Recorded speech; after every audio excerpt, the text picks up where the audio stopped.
the English food.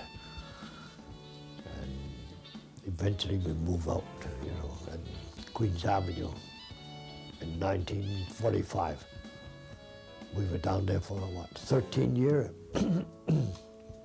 And that was 13 years living on the 3rd floor of the Panama Cafe, where Stephen and Rosie Chan raised a family of 6 children, and they grew up among his 11 brothers and sisters and parents. The eldest child is Benita Chan. I'm the oldest of 6 children, the daughter of the oldest son of the oldest son. Unfortunately, I was born a girl and not a boy, but my grandfather didn't mind because he was very good to me, as my uncles were, and most of my aunts. I was born and raised on the 3rd floor as well as the 2nd with my grandmother and my grandfather and all my aunts and uncles.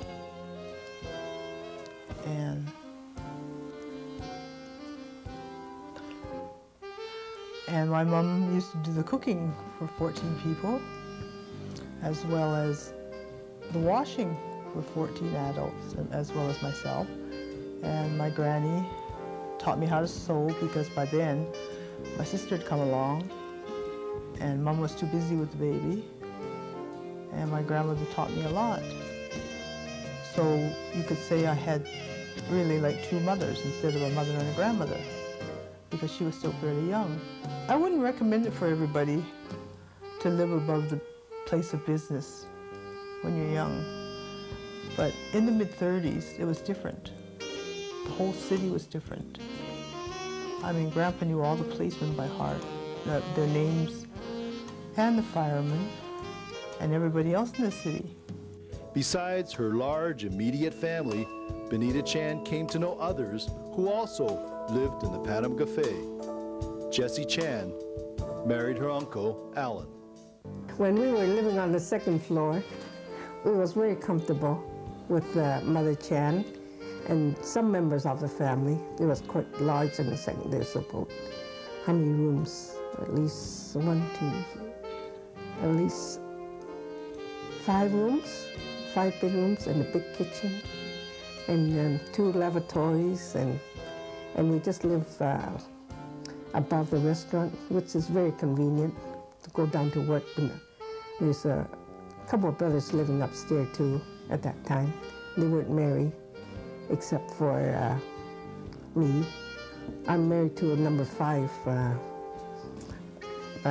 of the family of 12, which is, at first it was quite awesome. You have to remember all the names, and then you have to call them by their numbers from number big to the youngest, number 12, but you get used to it.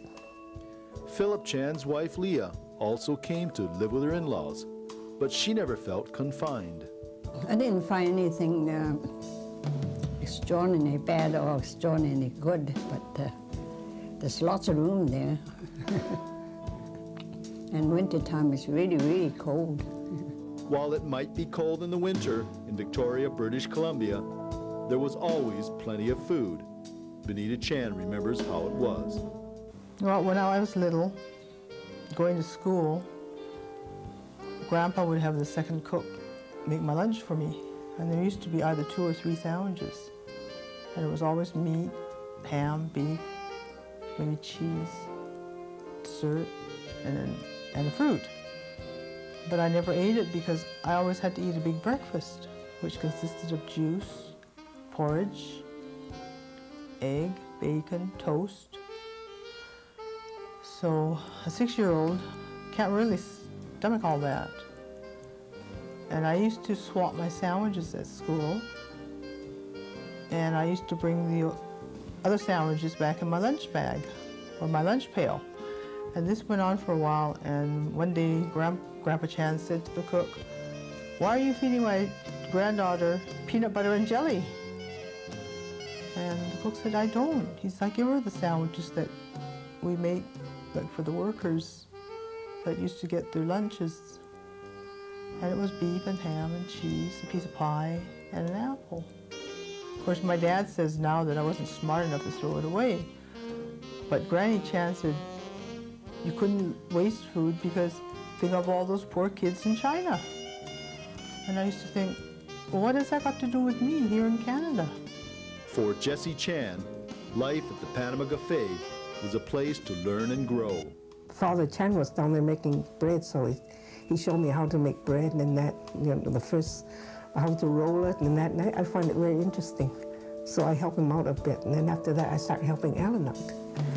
Then after that, I guess they were quite busy, so I went upstairs and helped with, at first I helped with cleaning up tables and that. Later on I helped with the cashier. But at that time Emma was there. Emma and Gladys was there too, so we worked very well, so there was no friction or anything like that. While some Chinese daughter-in-laws might moan and groan of the troubles with their mother-in-laws, Jessie Chan has a different story. Chan Kushi, well, she's really a real, more like a mother to me than a mother-in-law. I usually, something I don't know, I ask her and she tells me.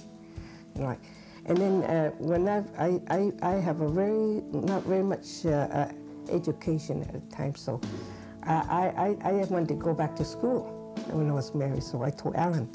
So Alan asked her mother, so the mother said, it's all right. So I went to sports shop, which I spent a half a year or so there.